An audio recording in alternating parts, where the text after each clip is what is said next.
Flamengo está na semifinal do Campeonato Carioca. Dois jogos agora contra o Madureira para chegar à decisão em jogo único contra Vasco, Fluminense ou Bangu. E aí tentará, se lá chegar, o tricampeonato estadual do Rio de Janeiro. A classificação aconteceu na vitória por 2-1 sobre o Botafogo. Sobre ela, vamos lá. O jogo teve o primeiro tempo do Flamengo, o segundo tempo do Botafogo, até mais ou menos metade, pouco mais da etapa final. Quando entraram Arthur e Arthur Cabral e as mudanças foram feitas na estrutura do time do Botafogo, o Flamengo passou a dominar. E aí foi melhor. Foi melhor, acabou conseguindo controlar mais o jogo, ter mais a posse, manter o Botafogo longe da sua área, já não sofria com a pressão alta da equipe alvinegra e chegou ao segundo gol no final, com uma falha do goleiro Neto, que rebateu muito mal, uma cabeçada fraca do Eric Pulga. Ele poderia ter ou tentado segurar a bola ou afastar a bola para o lado, mas rebateu para frente e o Pulga teve a segunda chance para fazer o gol da vitória. Ele já havia marcado um gol contra a equipe do Vitória lá no meio de semana, terça-feira, em Salvador, na vitória, também pelo placar de 2-1. Também falhou o goleiro André, na minha opinião, na cabeçada do Barbosa. Quando o Barbosa se posiciona na segunda trave para aproveitar o lançamento, o cruzamento, melhor dizendo, do Alex Telles no escanteio, que a bola faz a trajetória pelo alto, ele automaticamente não poderia cabecear ali com violência, só poderia tentar por cobertura. E aí o goleiro tem que ter a chamada leitura da jogada e dar um passinho, dois passinhos para trás para poder impedir que a bola o encubra. E não fez isso, o André acabou falhando, na minha opinião. Acho que os dois goleiros falharam nos gols que aconteceram no segundo tempo da partida. Não vi falta na origem do gol que abriu o placar. É impressionante como se reclama. Ah, central da Pita, brincadeira, né? A bola passou pelo Matheus Martins e depois teve um choque ali dele com o Emerson Royal. Mas a bola já tinha passado, ele não fez o domínio, não houve falta, foi um encontrão de jogo, como também foi um encontrão de jogo entre o Barbosa e o próprio Emerson Royal, numa jogada em que o lateral do Flamengo pediu o pênalti, que não existiu, né, ainda no primeiro tempo. Vitória do Flamengo, o Botafogo chega à quinta derrota seguida, quarta em clássico, porque perdeu para o Fluminense por 1-0, para o Grêmio pelo Brasileiro por 5-3, para o Vasco por 2-0, com o time muito mexido, mas perdeu, para o Fluminense por 1-0 de novo e agora para o Flamengo por 2-1. A fase muito ruim do Botafogo, com o técnico Martin Anselmo tentando se ajustar e com um calendário muito difícil, porque quinta-feira o Flamengo joga contra o Lanús na Argentina pela Recopa, o Botafogo joga na quarta contra a equipe do Nacional Potosí, lá a mais de 4.000 metros de altitude pela fase preliminar da Copa Libertadores. O jogo do Flamengo pela Recopa Sul-Americana, ou seja, o calendário bem mais pesado para o Botafogo, que jogou quinta-feira com o Fluminense. O Flamengo jogou na terça contra o Vitória, chegou mais inteiro para o jogo. O jogo com algumas notas baixas, especialmente do Samuel Lino, muito mal no jogo, inclusive falhando mais uma vez na origem do gol de empate marcado pelo Botafogo, numa sessão do escanteio que gerou o gol de empate do Botafogo, e o Flamengo consegue assim avançar. Para quem poderia disputar o torneio da morte, nada mal chegar à semifinal, e uma semifinal contra o Madureira, que é um time pequeno, não é um clássico. Em tese, um jogo menos desafiador do que se fosse contra um outro grande clube do Rio de Janeiro. Mas não, afinal, se chegar à final contra o Fluminense, que já está na semifinal, aliás, contra o Vasco já está na semifinal, e Fluminense ou Bangu, que nessa segunda-feira define o último semifinalista, né? A semifinal, repito, em dois jogos, afinal, jogo único. Então, o Flamengo já está na semifinal. E terá aí confrontos com o Madureira, e entre eles também os jogos aí contra o Lanús pela Recopa Sul-Americana.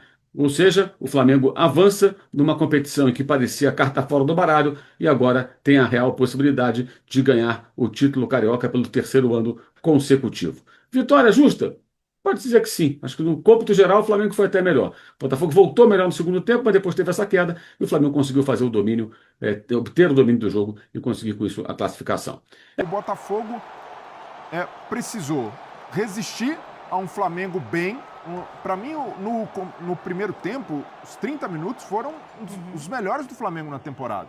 Time bem ajustado, um time muito técnico, com Plata aberto pelo lado direito, com velocidade, Carrascal e Paquetá armando e pensando o jogo, só o Pulgar de volante, mas dando conta do recado, Bruno Henrique fazendo ali, ora a referência, ora até mesmo a função do Arrascaeta como um armador. Mas o Flamengo, mesmo não pensando e não priorizando o Carioca, conseguiu tirar mais coelhos da cartola para o segundo tempo. E aí tem jogadores como Arrascaeta, como Luiz Araújo, como Everton Araújo. Então esses jogadores, e até Everton Cebolinha, que entra no lugar do Samuel Lino, o Pulgar marca. Para mim, uma outra bola defensável do Neto. Essa aí, principalmente. Na primeira cabeçada, poderia ter reagido melhor, mas ainda assim vejo que o Flamengo ganhou muito numa profundidade maior de elenco, com os dois times poupando. Os dois times ou poupando forças ou poupando jogadores, como fez o Flamengo na escalação inicial com o Felipe Luiz. E não dá para fazer muito diferente. Com jogos mais importantes no meio da semana, Botafogo pela pré e o Flamengo pela Recopa Sul-Americana, era o esperado para o jogo e levou melhor quem tem o melhor elenco nesse momento e até mesmo o trabalho mais longevo, que é o do Felipe Luiz. Galera no YouTube, like, hype, o conteúdo, mandem mensagem. Já já vou usar muito o chat para alimentar aqui o nosso debate. Mariana Pereira, boa noite. Tudo bem, Felipe? Boa noite para você, boa noite para o Breiler, Silas, fã de esportes que está com a gente no YouTube. Eu concordo bastante com o Breiler, assim, é uma estratégia muito boa do Felipe Luiz de colocar 4 jogadores nessa primeira linha, 3, né? 2, 1. De ataque 3, do Flamengo para pressionar essa saída de bola do Botafogo e se estabeleceu ali no campo de ataque durante boa parte do primeiro tempo, né? E o próprio Telles fala na entrevista de intervalo que as escapadas do Botafogo, de fato, levavam perigo, como a gente está vendo. E o Matheus Martins ali, né, numa bola enfiada para ele, o Montoro já tinha conseguido tirar o Botafogo desse sufoco para, de fato, ligar esse ataque bem vertical, de contra-ataque. Mas o Flamengo foi muito superior no primeiro tempo, assim, mesmo com as mexidas do Felipe Luiz, com o Samuel Lino, enfim, a Arrascaeta no banco de reservas, o Paquetá nessa posição de segundo volante, mas com muita liberdade para ser um meio-campista para atacar, enfim, para fazer essa bola circular.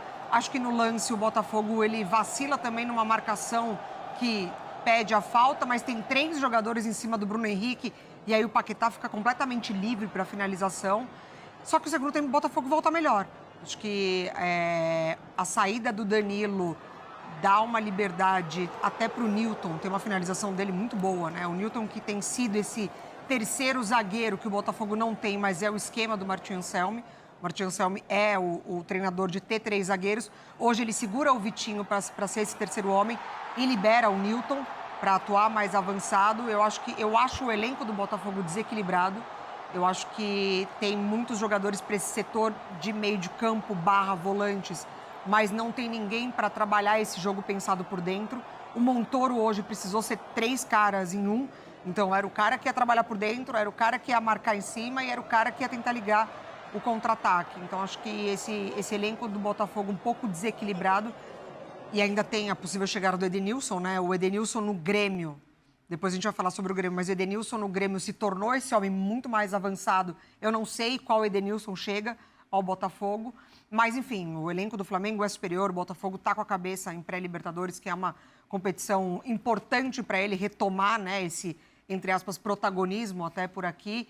É um jogo difícil, é altitude, o Martin Anselmi está acostumado com isso, porque treinou uma equipe de altitude, mas ainda assim eu vejo o Botafogo com certas dificuldades, muito porque, para mim, o elenco é desequilibrado. Silas, e aí, como é que você vê esse 2-1? Tudo bem, Fê? Um abraço grande para você, Breiler, Mari. Bom estar com vocês de novo para o fã do esporte também. Eu vejo 3 tempos nesse jogo. Um primeiro tempo onde o Botafogo teve muito azar no lance do gol. Não só o Arleu, para mim, comeu bola, porque tem que dar a falta.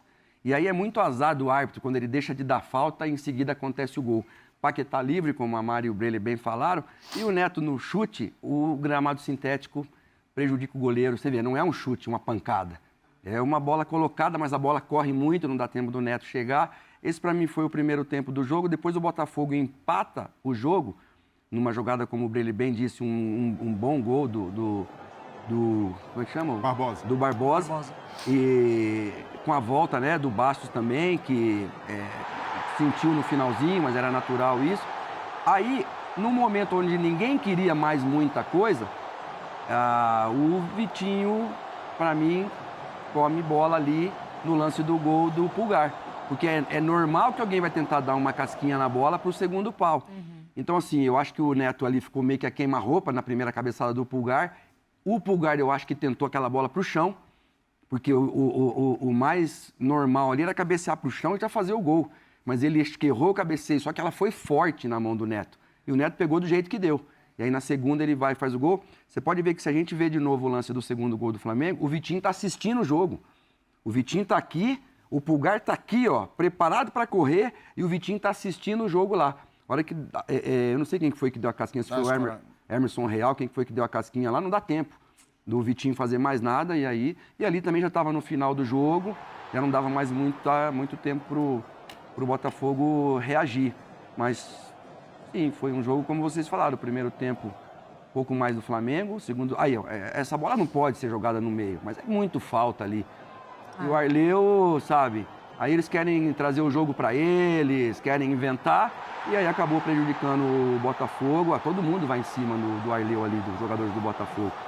Olha que não é uma pancada também do Paquetá.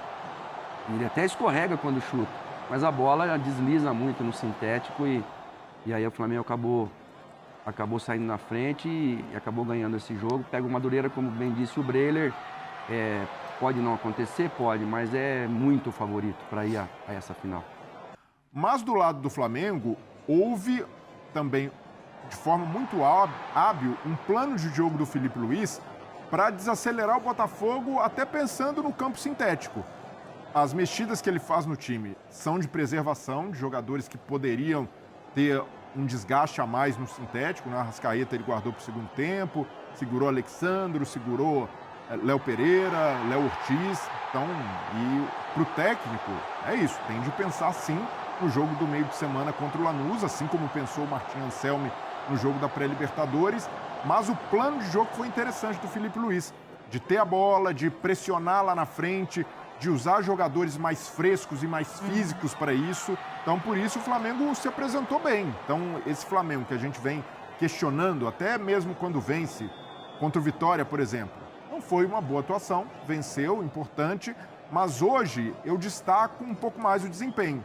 Hoje voltou a aparecer um pouco daquele Flamengo dos bons tempos do Felipe Luiz de 2025. Um time que pressiona alto, um time que rouba a bola lá na frente, um time bem lúcido sobre o que fazer com a bola. E aí, tendo jogadores técnicos no meio-campo, né? Começar pelo Pulgar como primeiro volante, o Paquetá com muita liberdade. O Pulgar voltou para uma boa fase, né? O Pulgar muito bem. Não voltou para uma boa fase. 2 jogos seguidos marcando, mas tomando conta do meio-campo. Carrascal, outro jogador técnico que voltava bastante para articular e se associar. Então eu vejo que o Felipe Luiz tem méritos hoje de, jogando fora de casa, jogando num campo que não lhe é favorável e não favorece seus jogadores titulares mais técnicos, ele conseguiu colocar um time fisicamente mais potente em campo e com capacidade de executar muito do jogo que ele valoriza, sobretudo a pressão lá na frente. E foi assim, né, que o Flamengo chega ao primeiro gol. A gente pode discutir se teve falta ou não, eu mesmo vejo que foi falta do Vitão em cima do Matheus Martins, mas independentemente disso, mérito de um Flamengo que no primeiro tempo pressionou e pressionou muito bem o Botafogo, deixou o Botafogo desconfortável e quando tinha a bola conseguia rodar, trabalhar bem. Então hoje dá pra gente dizer que houve evolução do Flamengo e muito também pela parte física. A gente está falando de um começo de temporada em que o técnico tem de ponderar muita coisa. Tem de ponderar que o ano está só começando, são muitos jogos em sequência, várias competições, os jogadores não estão na sua plenitude e quando o Felipe Luiz consegue, poupando, ter jogadores mais frescos, o desempenho foi melhor. E isso dá, pelo menos, uma perspectiva de melhora e evolução do time à medida que os jogadores chegarem numa condição física mais interessante do que a atual e também que o próprio calendário dê respiros para que o Felipe Luiz consiga retomar muito da intensidade que o time tinha no ano passado. Para mim, o torcedor do Flamengo fica chateado com o desempenho, mas eu vejo que pela temporada que o Flamengo tem pela frente, essas, sobretudo Supercopa e Recopa, com esse intervalo, né, de certa forma, matando o desempenho do time na primeira fase do Campeonato Carioca, eu vejo que o time está num estágio possível para a temporada e hoje fez valer o elenco, né? O melhor elenco hoje saiu o vencedor de um jogo em que os dois times, de certa forma, pouparam e dosaram energia. No gancho do Breler, que na opinião dele, sim, vimos o melhor momento do Flamengo na temporada nessa partida, especialmente no primeiro tempo, você falou, né, Breler? Exato. Então vamos lá. Foi pênalti para você? Perdão, Falta. foi falta para você? Eu achei falta. Eu achei uma carga excessiva ali nas costas, nesse momento da tentativa de recuperação, né? O Flamengo termina o primeiro tempo com um número superior de faltas e muito por essa imposição no campo de ataque. Mordia, de fato, a saída de bola. O Botafogo não conseguiu sair. Para mim, foi falta. Para mim, só não é o melhor primeiro tempo do Flamengo, porque quando o Felipe Luiz, enfim, né, toda a diretoria e comissão precisam antecipar a volta, né, dos titulares contra o Vasco ali, para mim foi um jogo muito bom do Flamengo. Muito próximo do que a temporada passada apresentou de um Flamengo campeão de Libertadores e Campeonato Brasileiro. Mas ali, acho que depois ficou muito claro, né, muito mais sobre essa energia, né, que o jogador de futebol tem, de voltar, estava só treinando, enfim, né, o jogo é diferente. E aí depois, sim, os problemas físicos, eles começaram a aparecer justamente porque foi uma programação desviada a rota ali, né? Mas para mim ali contra o Flamengo foi um ótimo jogo. Contra o Vasco foi um ótimo jogo do Flamengo. Mas esse eu acho que também é uma resposta, porque contra o Vitória não foi legal. O Vitória foi muito superior ao Flamengo no primeiro tempo. Assim, o primeiro tempo contra o Vitória termina com o Flamengo tendo conseguido uma única ação na área, que foi o gol do Cebolinha. Então, vai para o 2-0 no intervalo, mas assim, 2 finalizações, as 2 no alvo, mas só deu vitória. Então, para mim, é muito mais sobre uma resposta e, claro, é um mata, né? Assim, você poderia ser eliminado pelo seu rival, a estadual, a gente sabe, mas tudo no Flamengo vira muita coisa, né? Então, se fosse eliminado hoje, com certeza, Felipe Luiz ia precisar explicar algumas coisas na coletiva, muito mais por esse lado de uma galera que já cobra, né, nesse início de temporada. Mas foi um primeiro tempo que me agradou, assim. Eu vejo o Botafogo com muitos problemas, mas foi um bom primeiro tempo, principalmente do Flamengo. Mari, desculpa, você citou que viu falta também. Para mim, é falta do Vitão, que com o toquinho do Matheus Martins, o Vitão perde o tempo e acaba fazendo a carga no Matheus Martins. Mas ainda assim, é um lance de jogo. De interpretação do árbitro. E aqui, para mim, nossa, que absurdo não marcar essa falta. Vários árbitros, sobretudo na Inglaterra, se esse tipo de lance deixa correr, é o padrão de lá, não é de marcar muita faltinha. Eu vejo que eu não entro muito nessas, é faltou, não é faltinha. Para mim, há uma carga, é falta, mas por uma questão de critério. E o árbitro, Bruno Arleu, está de frente para o lance, tem a visão limpa. Na visão dele, pode ter interpretado que não houve um domínio claro, né? A bola espirra antes do contato. Que assim, na boa, tem de valer a interpretação do árbitro, não é lance pra VAR. Mas é que é uma bola, olha isso, ó, ela não vai para trás, ela não vai para cá, ó, ela não volta para a área. Ela vai para trás. Totalmente. Então o árbitro fala, não vai acontecer nada. Eu acho que esse que é o pensamento dele. E eu fico um pouco na bronca com esses árbitros, o Braulio também é muito autoritário contra os times menores e deixa passar muito. Por exemplo, o Bruno Henrique xinga ele de tudo numa bola que ele não dá o lateral. Ele não mencionou nada. O menino do Botafogo fez a mesma coisa, ele já foi e deu cartão. Fez menos, deu cartão amarelo. Então, aí você começa a ver, olha ali, ó. Tá vendo? A bola vai para trás. Eu não sei se é o Léo Pereira depois que mete a bola ali pro Bruno Henrique, para o Bruno ajeitar, pro Paquetá fazer o gol. É um lance que o juiz fala, pô, tudo bem, a bola tá lá atrás, ó. Deixou rolar. Não vai acontecer nada. Ali? É o Ayrton Lucas que joga a bola agora, ó. Ah, não. Não, o Vitão, acho. Porque o Léo não tá. Ou o Pulgar, então. O Léo entra no segundo tempo Isso. mais, né? Então, mas assim, o juiz acha que não vai acontecer e depois que acontece, agora vai ficar essa bronca aí do Botafogo, mas como a gente falou, o Flamengo foi superior. Olha o banco do Flamengo que entra no segundo tempo contra o banco do Botafogo que entra. Cara, Léo Pereira, Everton Araújo, Luiz Araújo, Arrascaeta e Cebolinha. Cara, é o pelotão, quase que o pelotão de elite. E o Pedro nem entrou. O Pedro não precisou nem colocar e também não colocou o Alexandro. Então, assim, o Botafogo não tinha esses recursos no segundo tempo para poder mudar alguma coisa.